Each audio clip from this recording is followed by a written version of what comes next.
kabla ya hizi dawa za hospitali kulikuwa na dawa za miti shamba, na ndio wanaita sasa tiba mbadala, lakini sielewi kwa nini wanaita tiba mbadala ile hali ni tiba inayotibu na ni tiba kamili kabisa.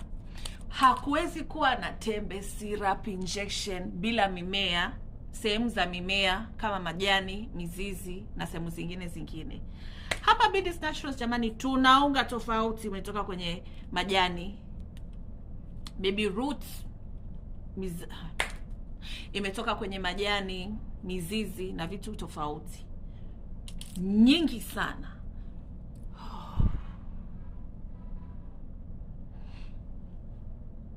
Tuna poda tofauti kutoka kwa majani, mizizi, maua na kadhalika.